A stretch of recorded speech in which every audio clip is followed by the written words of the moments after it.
السلام علیکم ورحمۃ اللہ وبرکاتہ۔ الحمد للہ رب العالمین حمدا کثیرا طیبا مبارکا فیہ، اشہد ان لا الہ الا اللہ وحدہ لا شریک لہ واشہد ان محمدا عبدہ ورسولہ۔ اللہم صلی علی محمد وعلى آل محمد كما صليت على إبراهيم وعلى آل إبراهيم إنك حميد مجيد۔ اللهم بارك على محمد وعلى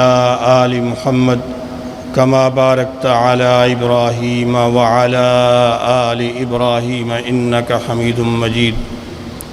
رب اشرح لي صدري ويسر لي أمري واحلل عقدة من لساني يفقه قولي۔ يقول الله تبارك وتعالى: ولله غيب السماوات والأرض وإليه يرجع الأمر كله فاعبده وتوكل عليه وما ربك بغافل عما تعملون۔ ہر قسم کی حمد و ثناء اللہ وحدہ لا شریک کے لیے ہے۔ بے شمار لا تعداد درود و سلام پیارے پیغمبر حضرت محمد صلی اللہ علیہ وآلہ وسلم پر، جنہیں اللہ تبارک و تعالی نے اس کائنات میں بسنے والے اپنے بندوں کو ضلالت و گمراہی کے اندھیروں سے نکال کر ایمان اور عقیدے کی روشنی میں داخل کرنے کے لیے مبعوث فرمایا۔ آپ کو شریعت اسلامیہ عطا فرمائی، وہ ضابطہ حیات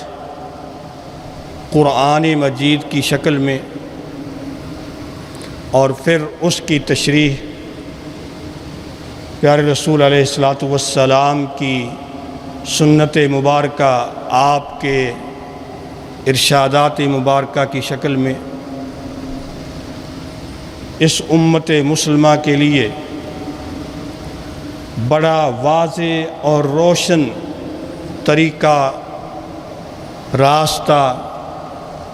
اور ایک طرز عمل پیارے رسول صلی اللہ علیہ وآلہ وسلم عطا کر گئے۔ اللہ تبارک و تعالی نے رسول اکرم صلی اللہ علیہ وآلہ وسلم کو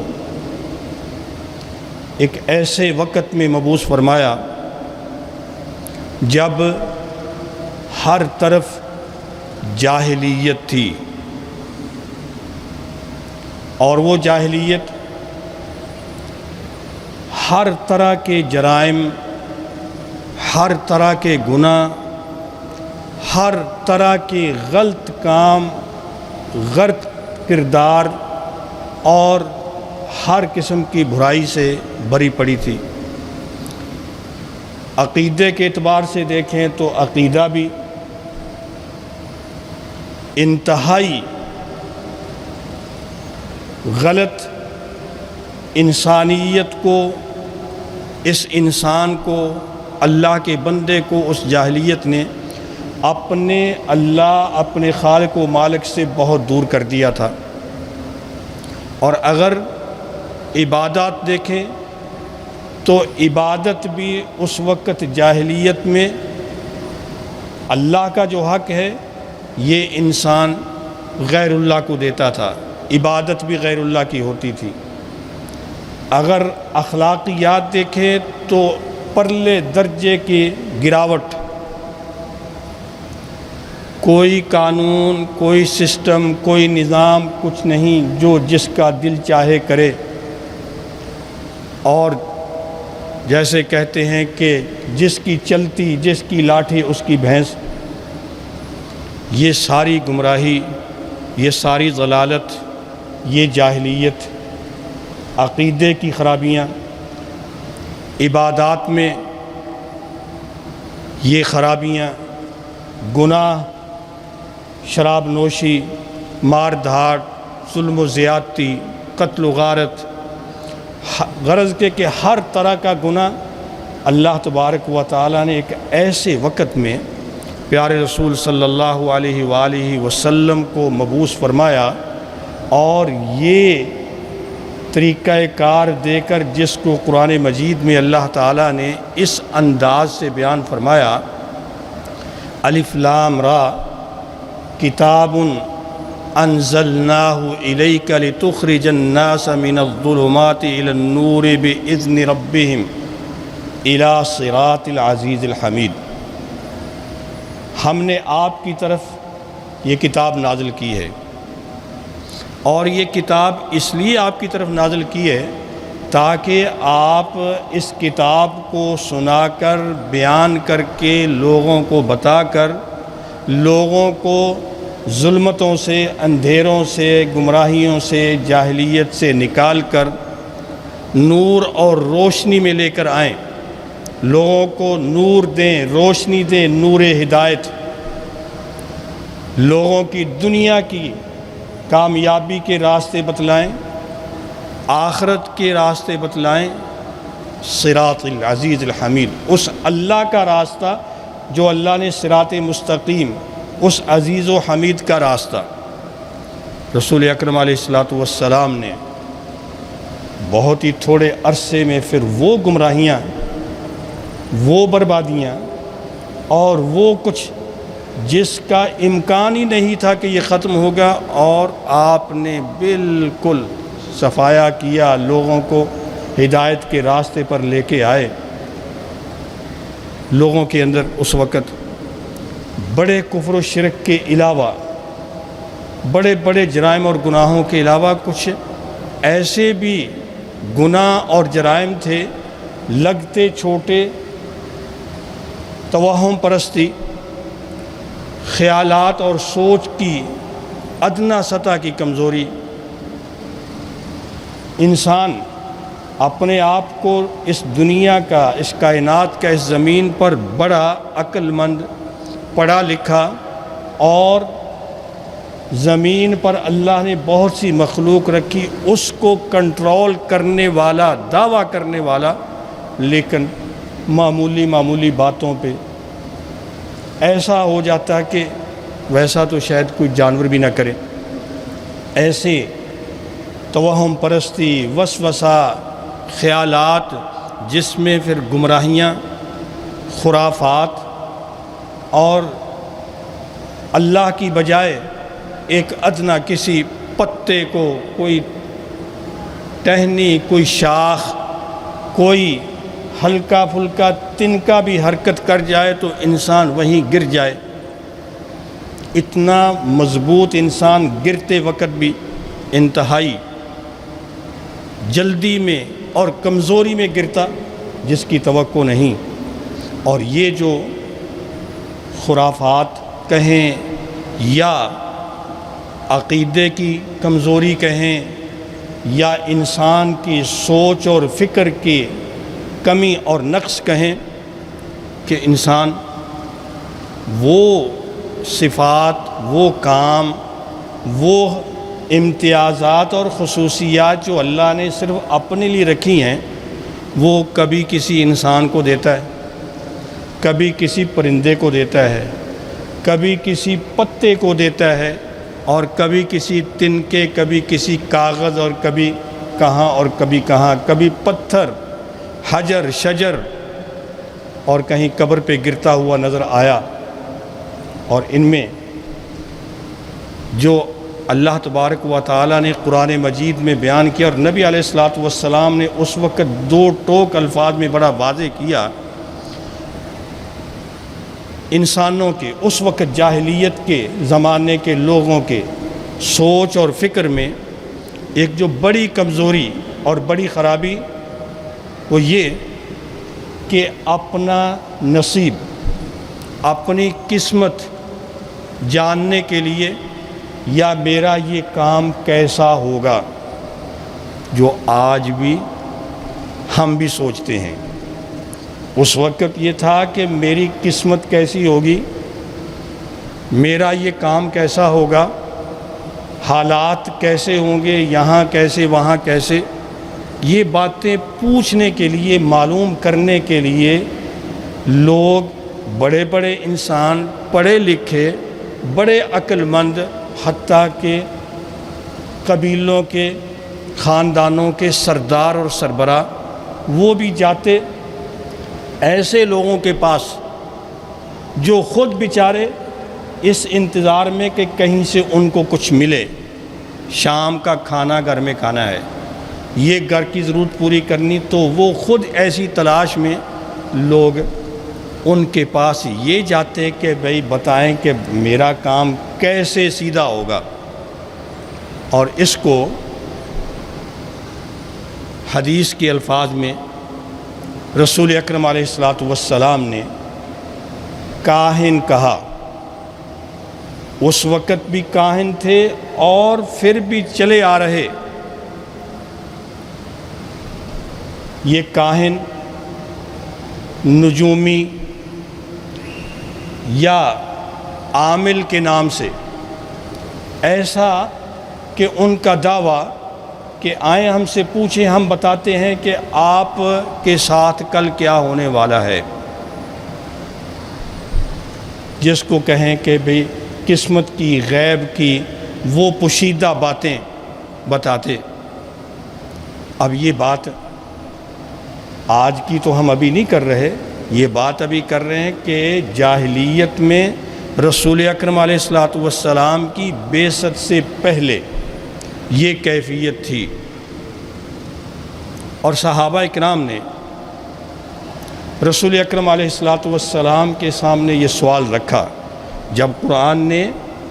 اس عقیدے کو ٹھیک کیا کہ پوشیدہ باتیں، غیب کی باتیں، یہ جو رموز ہیں، یہ کیا ہوگا آپ کے ساتھ، آپ کا یہ کام کیسا رہے گا، دن کیسا رہے گا، یا آپ کا ستارہ کیسا ہے، آپ کا یہ سال اور اگلا سال کیسا ہے، یہ چیزیں اللہ کے پاس ہیں۔ اور اللہ تبارک و تعالیٰ نے کئی مقامات پر قرآن مجید میں بیان فرمایا۔ مثال کے طور پر وہ آیت جو میں نے آپ کے سامنے پڑھی، اور یہ آیت سورۃ ہود کی آخری آیت ہے، 12ویں پارے میں سورۃ ہود کی آخری آیت۔ کیا فرماتا ہے اللہ تعالیٰ؟ وَلِلَّهِ غَيْبُ السَّمَاوَاتِ وَالْأَرْضِ، آسمانوں کا غیب ہو یا زمین کا ہو، غیب سارے کا سارا اللہ کے پاس ہے، وہی جانتا ہے، اس کے علاوہ کوئی اور غیب نہیں جانتا۔ اور یہ بھی قُلْ لَا يَعْلَمُ مَنْ فِي السَّمَاوَاتِ وَالْأَرْضِ الْغَيْبَ إِلَّا اللَّهُ۔ پیارے رسول علیہ السلام کو اللہ نے ارشاد فرمایا، اعلان کریں قرآن کے الفاظ میں، آسمانوں میں ہو یا زمین میں، غیب جس کو غیب کہتے ہیں وہ صرف اللہ جانتا ہے۔ کسی کو، کسی نجومی کو پتہ نہیں ہے، کسی عامل کو پتہ نہیں ہے، کسی پروفیسر کو پتہ نہیں ہے، کسی کاہن کو، کسی چھوٹے بڑے کسی کو پتہ نہیں ہے، یہ صرف اللہ کے پاس ہے، اللہ ہی جانتا ہے۔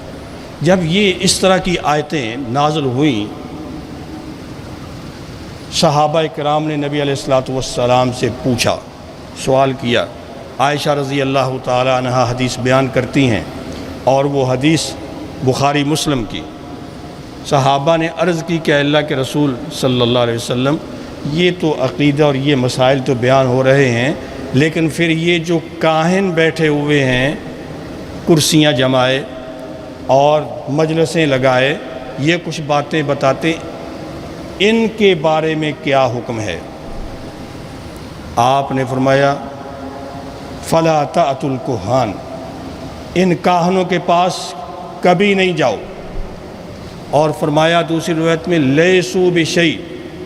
ان کی کوئی حقیقت نہیں ہے۔ یہ جو تمہیں تمہاری قسمت کی باتیں بتاتے ہیں، یا تمہیں کتاب کھول کے سناتے ہیں، یا تمہیں وہ طوطا جو ایک کارڈ پکڑ کے لے کے آتا ہے، وہ پڑھ کے سناتے ہیں کہ تمہارا ایسا ہوگا، حالات بڑے مشکل ہیں جی، تمہارے سامنے بڑی رکاوٹیں ہیں، اچھا ایسا، پھر نکل جائیں گے، کیا کیا بتاتے ہیں۔ فرمایا ان کی کوئی حقیقت نہیں، لیسو بشیء، حدیث کے الفاظ۔ اب یہ بات جب نبی علیہ السلام نے فرمائی تو صحابہ نے اگلا سوال کیا کہ اللہ کے رسول صلی اللہ علیہ وسلم، وہ ہمیں یحدثون احیانا بالشیء یکون حقا، کئی بار وہ باتیں بتاتے ہیں، ہم پوچھتے ہیں یا وہ بتاتے ہیں کہ فلاں ملک میں، فلاں علاقے میں، فلاں انسان کے ساتھ، وہ بتاتے ہیں کہ ایسے ایسے ہوگا، اور واقعتاً ویسے ہی ہوتا ہے، حق ہو جاتا ہے، وہ بات پوری ہوتی ہے جیسے وہ بتاتے ہیں۔ اگر ان کو پتہ نہیں ہے، ان کی کوئی حقیقت نہیں ہے، تو پھر یہ کیسے ہوتا ہے؟ اب سوال واضح کیونکہ سامنے تھا، جیسا کہ آج بھی ہمیں بھی ذہن میں سوال آتا ہے۔ تو یہاں نبی اکرم علیہ الصلوۃ والسلام نے فرمایا تلک الکلمۃ من الحق یخطفها الجنی فیقرها فی اذن ولیہ قر الدجاجہ، یہ جو وہ بات کہتا ہے نا، جو آپ کے سامنے وہ حق ہو جاتی ہے اور ثابت ہوتی ہے، ویسے یہ بات حق ہے، یہ وہ حق کا کلمہ، یہ سچا کلمہ، یہ سچی بات جو کسی جن نے سن لی ہوتی ہے، اور پھر وہ جن اپنے ولی یعنی اپنے موکل کے کان میں آ کر وہ ڈالتا ہے۔ اور کیسے ڈالتا ہے؟ جیسے مرغی جب بولتی ہے تو کڑکڑ مڑکڑ کرتی ہے، تو اس طرح سے وہ من من کر کے وہ باتیں جو اس نے سنی ہوتی ہیں جن نے، وہ اپنے موکل کے کان میں ڈالتا ہے، اور وہ جو بات ڈالتا ہے وہ بات ایک ہوتی ہے، پھر یہ اس کے ساتھ 100 جھوٹ اور ملاتے ہیں۔ اب 100 باتیں بیان کی، وہاں یہ ہوگا، یہاں یہ ہوگا، آپ کا ایسے ہوگا، ان کا ویسے ہوگا، کئی باتیں بتا دی۔ اب ان میں وہ جو سچی ایک بات ہے، جب وہ پوری ہو جاتی ہے تو سارے لوگ کہتے ہیں کہ یہ جو کہتا ہے بالکل ٹھیک کہتا ہے، یہ پہنچا ہوا ہے، اس کے پاس واقعی بڑا علم ہے۔ فرمایا یہ اس کی حقیقت ہے۔ اب یہ بات کہ بھئی وہ جن نے سن رکھا ہوتا ہے، جن سن کے آ کر اس کے کان میں ڈالتا ہے، ہمیں بھی بڑا عجیب لگتا ہے۔ اب صحابہ اکرام کو بھی سب کچھ لگا، کیونکہ اللہ نے قرآن میں جب اس کی نفی کی، نبی علیہ السلام نے فرما دیا،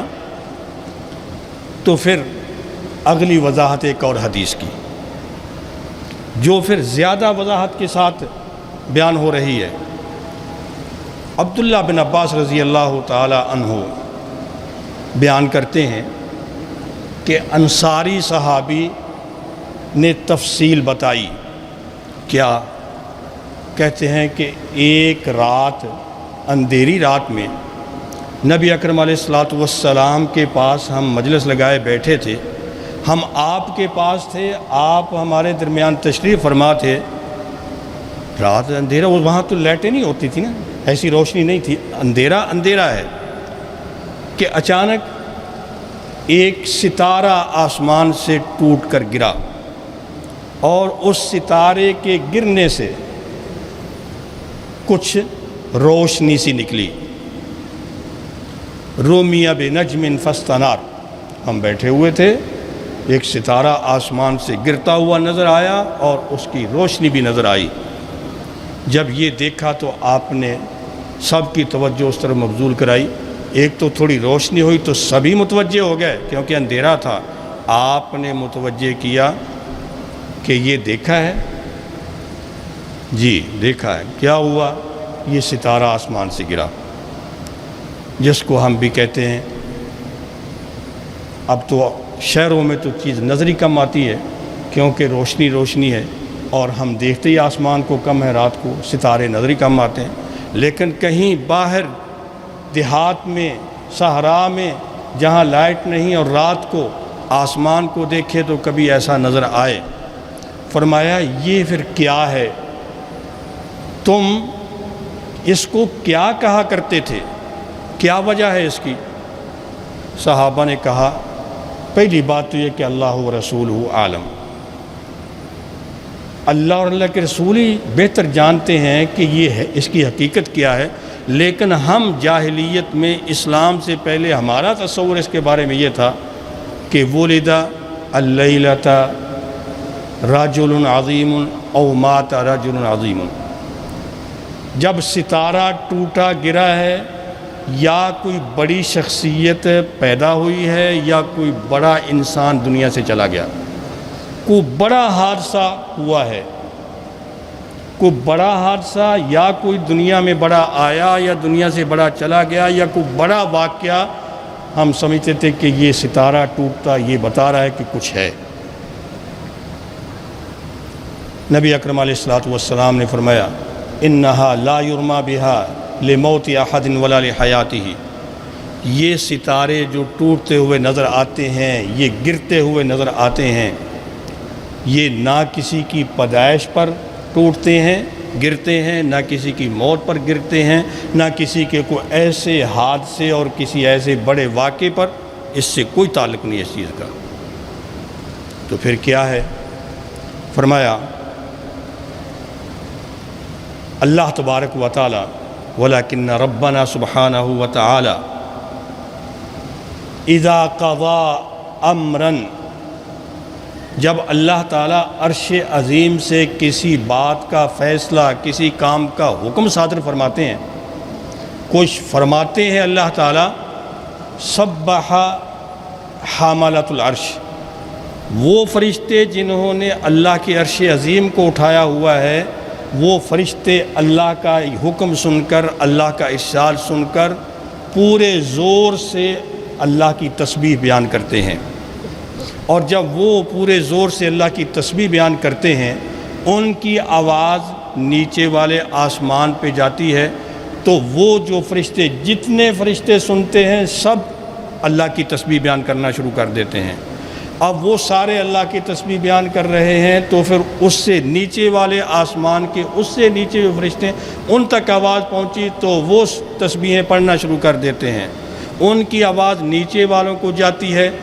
یہ سلسلہ چلتے چلتے حتیٰ کہ جو 7واں آسمان دنیا ہے ان تک یہ تسبیح کی آواز پہنچتی ہے، تو وہ بھی تسبیحیں پڑھنا شروع کر دیتے ہیں۔ جب سارے تسبیحیں پڑھ چکے تو پھر اس کے بعد جو اوپر والے آسمان کے فرشتے جو عرش والے فرشتوں کے نیچے ہیں، یہ نیچے والے ان عرش والے فرشتوں سے پوچھتے ہیں کہ ہمارے رب نے، ہمارے مالک نے کیا فرمایا ہے، ماذا قال ربنا، اللہ کا کیا فرمان آیا ہے، کیا حکم آیا ہے۔ اب وہ فرشتے عرش عظیم کے اٹھانے والے، چونکہ انہوں نے سب سے پہلے سنا ہوتا ہے، تو وہ بتاتے ہیں کہ اللہ کا یہ حکم، یہ فرمان ہے، اللہ نے یہ فرمایا ہے۔ اب وہ نیچے والے فرشتوں کو بتاتے ہیں، یہ پھر آگے اس سے نیچے والوں کو بتاتے ہیں، وہ اس سے نیچے والے، آپ فرماتے ہیں فَيَسْتَخْبِرُ مَلَائِكَةُ أَهْلِ السَّمَاءِ بَعْضِهِمْ مِنْ بَعْضٍ، ایک دوسرے سے فرشتے جب پوچھنا شروع کرتے ہیں تو وہاں سے بات شروع ہوتی ہے،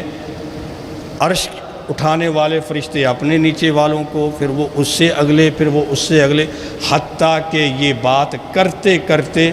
فرشتے آسمان دنیا، یہ جو 7واں آسمان ہمیں نظر آتا ہے، اس آسمان کے فرشتوں تک یہ بات پہنچتی ہے، ان کو بتایا جاتا ہے کہ اللہ نے یہ فرمایا ہے،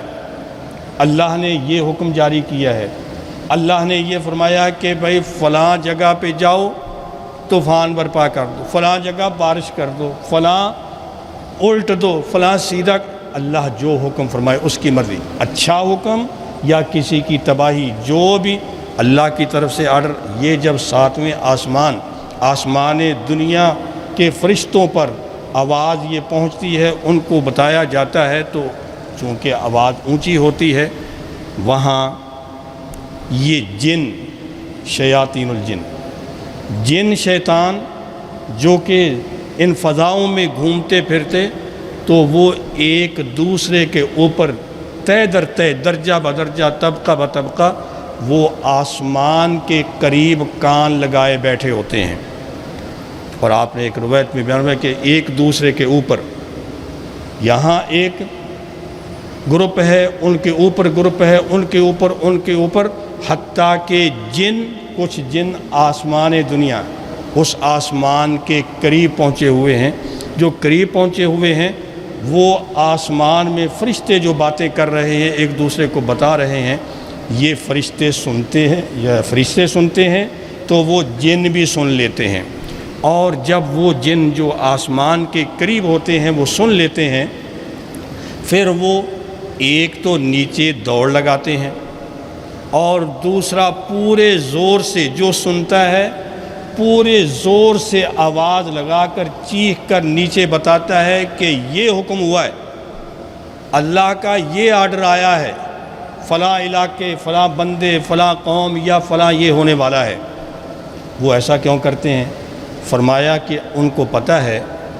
کہ یہ جس کو ہم کہتے ہیں نا کہ یہ ستارہ ٹوٹا، یہ انگارہ، یہ شہاب ثاقب، یہ اللہ کی طرف سے پھینکا جاتا ہے، یہ گرایا جاتا ہے، تو وہ جو جن آسمان کے قریب ہوتے ہیں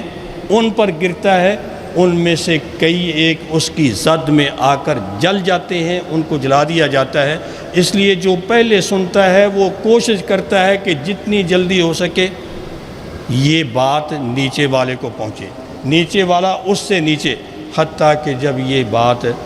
کوئی بات یہ جو زمین پہ گھومتے پھرتے جن ہیں ان تک پہنچتی ہے، تو وہ جن جس کے ساتھ ان کا رابطہ ہوتا ہے یہ عاملوں اور موکلوں کے ساتھ، ان کو جا کر بتاتے ہیں کہ یہ کچھ ہوگا، کیونکہ انہوں نے اللہ کے حکم سے سنا ہوا ہے، اللہ کا فرشتوں نے آگے بتائے ہوئے، تو یہ بات تو حق ہے، لہذا یہ بات حق ہو جاتی ہے، وہ ایسے ہونی ہے۔ لیکن اس کے ساتھ وہ 100 جھوٹ بولتے ہیں جو پورا نہیں ہوتا۔ عام لوگ صرف ایک بات کو لے لیتے ہیں کہ دیکھو اس نے ایک کہی تھی پوری ہوگی، جو وہ 100 جھوٹ بولتے ہیں حالانکہ وہ پورا نہیں ہوتا، وہ جھوٹا ہوتا ہے، اس 100 کو سارے بھول جاتے ہیں، صرف ایک کو یاد رکھ کے کہتے ہیں ہاں یہ ہے پہنچا ہوا، یہ عامل ہے، یہ پروفیسر عامل نجومی ہے، یہ ستاروں کو سمجھتا ہے۔ آپ آج کل کہیں، اخبارات میں پڑھیں، آپ اپنے واٹس ایپ پہ آپ کو بار بار جو ہے میسج آ رہا ہے، آپ اپنا ستارہ جانیے، نہیں تو ہم سے رابطہ کیجیے، ہم بتاتے ہیں کہ آپ کا ستارہ کیا ہے، آپ کا کیسا ہوگا۔ یہ سب باتیں نبی اکرم علیہ السلام نے فرمایا کہ جو ایسا کرتا کہتا ہے اس کا اسلام سے کوئی تعلق نہیں۔ فرمایا لیس منا من تطیر او تطیر لہ او تکہن او تکہن لہ او سحر او سحر لہ، جس کا جو کوئی حال نکالے بتائے یا جس کے لیے نکالی گئی، جو کوئی کہانت کرے خبریں بتائے یا جس کے لیے کوئی خبر بتائی گئی کو پوچھے، یا جو جادو کرے جادو کروائے، ہمارے ساتھ مسلمانوں کے ساتھ اس کا کوئی تعلق نہیں ہے۔ اور اس کے بعد آگے فرمایا من اتی کاہن فسألہ فصدقہ فقد کفر بما انزل علی محمد صلی اللہ علیہ وسلم، جس نے کسی کاہن، نجومی، قسمت خبر بتانے والا اس کے پاس آ کر پوچھا کہ کیا ہونے والا ہے، پھر اس کی بات پر یقین بھی کیا، تصدیق کی، تو اس نے کفر کیا۔ فقد کفر بما انزل علی محمد۔ کیوں؟ اس لیے کہ یہ بتانا صرف یہ علم اللہ کے پاس ہے، کسی انسان کے پاس نہیں ہے۔ لیکن اگر یہ تصدیق نہیں، یقین نہیں ہے، تو پھر کیا ہے؟ دوسری حدیث بیان کرتی ہیں صفیہ رضی اللہ تعالیٰ عنہ، نبی اکرم علیہ الصلوۃ والسلام نے فرمایا من اتی کاہنن، جو بندہ کسی نجومی کے پاس آتا ہے، فسألہ، یا صرف اتی کاہن، آیا لیکن اس کی تصدیق کچھ نہیں کرتا، صرف پوچھا، بات اس کی سنی، لم تقبل لہ صلاۃ 40 لیلہ، اس بندے کی نماز 40 دن تک قبول نہیں ہوتی۔ جو صرف جا کے پوچھے، جو اس کے پاس پہنچے کہ مجھے بھی کوئی کارڈ دکھائیے، میرا بھی کوئی پتہ بتائیے، اگرچہ اس کی بات پر یقین نہیں کرتا، صرف پوچھا، بندہ نمازی ہے، 40 دن کی اس کی نمازیں نہیں ہوتی ہیں۔ اب جس کی 40 دن کی نمازیں نہ ہوئی تو وہ آگے کیا کرے گا؟ اور جس نے تصدیق کی، فرمایا کفر، یہ اس لیے کہ اللہ تبارک و تعالیٰ نے فرما دیا، اللہ ہی جانتا ہے کہ کیا ہوگا کیا نہیں ہوگا، قُل لَا يَعْلَمُ مَنْ فِي السَّمَاوَاتِ وَالْأَرْضِ الْغَيْبَ إِلَّا اللَّهُ، صرف اللہ ہی جانتا ہے۔ اور یہاں اس حدیث میں جو طیارہ تطیر کا کہ لوگ اگر کوے کو دیکھ لیں صبح نکلتے ہوئے گھر سے تو ڈر جاتے ہیں کہ آج سارا دن برباد ہو گیا۔ کہیں سامنے سے کوئی ایسے ذرا بد شکل انسان آ گیا، یا کسی نے چلتے چلتے ویسے سلام یا حال ہی پوچھ لیا، اس شخص کے بارے میں ذہن دوسرا، تو گالیاں دیتے ہوئے جاتے ہیں، کہتے ہیں آج لگتا ہے دکان پہ جانے کا کوئی فائدہ نہیں ہے، آج یہ کام کرنے کا کوئی فائدہ نہیں ہے۔ یہ کتنا بدبخت منحوس انسان، یہ منحوس پرندہ، یہ بلی میرے سامنے سے گزر گئی، یہ کتا سامنے آ گیا، یہ فلاں سامنے آ گیا۔ نبی علیہ السلام فرماتے ہیں یہ سب غیر اسلامی جاہلیت کے کفر کے سوچ کے کام ہیں۔ اس کا ایمان سے، مسلمان کے عقیدے سے، مسلمان کی سوچ اور عمل سے کوئی تعلق نہیں ہے۔ یہ بات کیونکہ وقت تو بہت تیزی سے آگے نکل رہا ہے، لیکن کہنے کا مقصد یہ کہ یہ اتنی مختصر بات کہ اللہ کے پاس سب کچھ ہے، اللہ ہی نے قسمت لکھی، وہ بناتا بھی ہے، وہ دیتا بھی ہے، غیب بھی اس کے پاس ہے، اور کسی نہ جانور، نہ پرندے، نہ انسان، نہ کسی کے سامنے آنے سے کچھ بدلتا ہے، نہ کسی کے بتانے سے بدلتا ہے، نہ کسی کے پاس یہ غیب کی باتیں ہیں کہ آپ کی شادی کیسی رہے گی، آپ کا ستارہ کیسا ہوگا، اور آپ کا یہ سال کیسا ہوگا، کچھ نہیں۔ یہ حکومت رہے گی کہ نہیں رہے گی، اس حکومت کو کیا ہوگا اور کیا نہیں ہوگا، کس ملک کا کیا ہوگا، کچھ نہیں، وہ اللہ کے پاس ہے۔ اس لیے اللہ سے مانگو، اللہ سے دعا کرتے ہیں کہ اللہ تعالی ہمارا عقیدہ بھی ٹھیک فرمائے، اللہ تعالی ہمارے ملک پر جو تنگی، جو پریشانی اور جو مصیبت اور مہنگائی کی شکل میں، یا ایسے لوگوں کے قبضے کی شکل میں جو نہ ملک کے لیے سوچتے، نہ عوام کے لیے سوچتے، نہ دین کے لیے سوچتے، اللہ تبارک و تعالی ہمارے حال پر رحم فرمائے، اللہ تعالی ہمارے ملک میں رحمتیں نازل فرمائے، اللہ تعالی برکتیں نازل فرمائے۔ وآخر دعوانا ان الحمد للہ رب العالمین۔ ان الحمد للہ نحمده ونستعینه ونستغفره ونعوذ باللہ من شرور انفسنا وسیئات اعمالنا، من يهده الله فلا مضل له ومن يضلل فلا هادي له، ونشهد أن لا إله إلا الله وحده لا شريك له، ونشهد أن محمدًا عبده ورسوله صلى الله عليه وعلى آله وأصحابه ومن تبعهم بإحسان إلى يوم الدين وسلم تسليمًا كثيرا، أما بعد، فيا أيها الناس اتقوا الله تعالى وراقبوه واعبدوه ولا تشركوا به شيئا، وامتثلوا أمره ولا تعصوه، واعلموا أن الله سبحانه وتعالى ما أمركم بأمر إلا لما فيه من المصلحة العظيمة، وما نهاكم عن شيء إلا لما فيه من مضرة كبيرة، وأرسل إليكم رسوله محمدًا صلى الله عليه وآله وسلم ليدلكم على الهدى ويحذركم من الردى، وأنزل عليه الكتاب ليخرجكم من الظلمات إلى النور، وإن الله تعالى بكم لرؤوف رحيم، فقد قال تعالى في كتابه الكريم: ألف لام را كتاب أنزلناه إليك لتخرج الناس من الظلمات إلى النور بإذن ربهم إلى صراط العزيز الحميد، فهذا صراط الله وهذا دين الله، وذاك رسول الله صلى الله عليه وسلم يدلنا على الخير وينهانا عن الشر. ومما نهانا عنه يا عباد الله إتيان الكهنة والسحرة والعرافين والمشعوذين والمنجمين ونحوهم ممن لف لفهم وسلك مسلكهم من أهل الخداع والمكر والتدليس والتلبيس على عباد الله، وما أكثرهم لا كثرهم الله، وهم أيا كانوا ومهما كانوا ليسوا بشيء كما أخبرنا نبينا محمد صلى الله عليه وسلم. لقد دلت النصوص الكثيرة على أن الغيب لا يعلمه إلا الله. قال الله تعالى: قل لا يعلم من في السماوات والأرض الغيب إلا الله. وقال سبحانه وتعالى لنبيه صلى الله عليه وسلم: قل لا أملك لنفسي نفعا ولا ضرا إلا ما شاء الله ولو كنت أعلم الغيب لاستكثرت من الخير وما مسني السوء إن أنا إلا نذير وبشير لقوم يؤمنون. فالغيب مما اختص الله بعلمه، كما قال تعالى: وعنده مفاتح الغيب لا يعلمها إلا هو.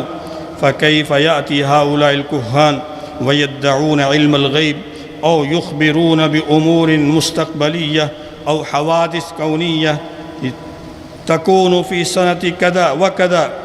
أو أن الحدث الفلاني المستقبلي لن يحدث أبدا، أو إخبارهم بأمر أو بأماكن الأشياء المفقودة وغيرها من الأقوال التي فيها ادعاء الغيب. فمن ادعى مشاركته في شيء من ذلك بكهانة أو بتنجيم أو شعوذة أو غير ذلك أو صدق من يدعي ذلك فقد جعل لله شريكا فيما هو من خصائصه، وهو مكذب لله ولرسوله صلى الله عليه وسلم. وكثير من الكهانة المتعلقة بالشياطين لا تخلو من الشرك والتقرب إلى الوسائط التي يستعين بها على دعوى العلوم الغيبية. فالكهانة شرك من جهة دعوى مشاركة الله في علمه الذي اختص الله به، ومن جهة التقرب إلى غير الله. عباد الله، لقد بين النبي صلى الله عليه وسلم حال هؤلاء الكهان، وأنهم قد يخدعون الناس ببعض أقوالهم مما قد يقع أو يحصل. وأخبر صلى الله عليه وسلم أن مستندهم في ذلك هو الشياطين. فعن عائشة رضي الله عنها قالت: سأل أناس رسول الله صلى الله عليه وسلم عن الكهان، فقال لهم رسول الله صلى الله عليه وسلم: ليسوا بشيء. قالوا: يا رسول الله، فإنهم يحدثون أحيانا بالشيء يكون حقا. فقال صلى الله عليه وسلم: تلك الكلمة من الحق يخطفها الجن فيقرها في أذن وليه قر الدجاجة فيخلطون فيها أكثر من 100 كذبة. متفق عليه. فهم إذن أهل كذب وتدليس ودجل وتلبيس، ومن كان مصدره الشياطين فلا يستحق التصديق ويحرم التوجه له بالسؤال. وكذلك جاء في حديث عبد الله بن عباس رضي الله تعالى عنه قال: أخبرني رجل من أصحاب النبي صلى الله عليه وسلم من الأنصار أنهم بينما هم جلوس ليلة مع رسول الله صلى الله عليه وسلم رمي بنجم فاستنار، فقال لهم رسول الله صلى الله عليه وسلم: ماذا كنتم تقولون في الجاهلية إذا رمي بمثل هذا؟ قالوا: الله ورسوله أعلم. كنا نقول: ولد الليلة رجل عظيم أو مات رجل عظيم. فقال رسول الله صلى الله عليه وسلم: فإنها لا يرمى بها لموت أحد ولا لحياته، ولكن ربنا تبارك وتعالى إذا قضى أمرا سبح حملة العرش ثم سبح أهل السماء الذين يلونهم حتى يبلغ التسبيح أهل هذه السماء الدنيا، ثم قال الذين يلون حملة العرش لحملة العرش: ماذا قال ربكم؟ فيخبرونهم ماذا قال. قال فيستخبر بعض أهل السماوات بعضا حتى يبلغ الخبر هذه السماء الدنيا فتخطف الجن السمع فيقذفون إلى أوليائهم ويرمون به فما جاءوا به على وجهه فهو حق ولكنهم يقرفون ويزيدون. رواه مسلم. عباد الله، هذه الكهانة كفر بالله ومصدقه على خطر عظيم، وسائله ولو لم يصدقه اسمه جسيم، لما جاء عن عمران بن حسين رضي الله عنهما قال قال رسول الله صلى الله عليه وسلم من ليس منا من تطير أو تطير له أو تكهن أو تكهن له أو سحر أو سحر له ومن أتى كاهنا فصدقه بما يقول فقد كفر بما أنزل على محمد صلى الله عليه وسلم. وأيضا حتى الذي لا يصدقه هو أيضا في خطر، كما جاء في رواية صفية رضي الله تعالى عنها تروي عن بعض أزواج النبي صلى الله عليه وسلم أن النبي صلى الله عليه وسلم قال من أتى عرافا فسأله عن شيء لم تقبل له صلاة 40 ليلة. رواه مسلم. الحذر عن هؤلاء الضالين المضلين، وكان الله عز وجل جميعا من شر هؤلاء. أقول قولي هذا وأستغفر الله لي ولكم ولسائر المسلمين فاستغفروا إنه هو الغفور الرحيم.